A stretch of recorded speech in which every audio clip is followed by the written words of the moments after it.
श्री गुरुदेव दत्त, श्री स्वामी समर्थ सर्वांना. तर आज आम्ही चाललो होतो सर्वजण औदुंबरला.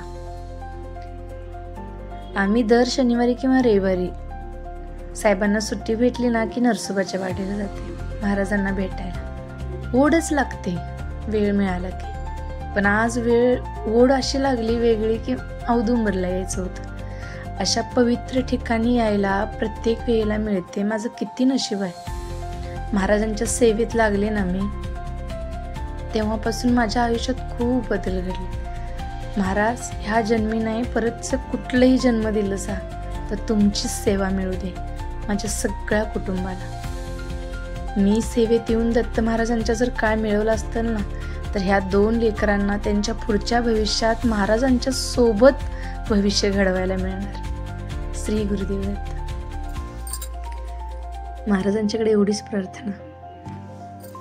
इकडं साहेब आमचे लाडू घेतले होते त्यांनी माकडांनाच टाकायला, कारण आम्ही मागच्या वेळेला एकदा आलो होतो त्यावेळेला एवढी माकडं नव्हती. ह्या वेळेला खूपच माकडं आहेत. साहेबांना म्हणलं घ्या चिरमुऱ्याचे लाडू, त्यांना द्या. केळं घ्यायची होती पण आम्हाला इथं आल्याही दिसलीत माकडं भरपूर. मग घेतले लाडू. मग साहेबांनी दिलेला बघितला लाडू, म्हणलं आपल्याकडं घेते का बघूया. तर घेतला नारा, बरं वाटलं. श्री गुरुदेव दत्त.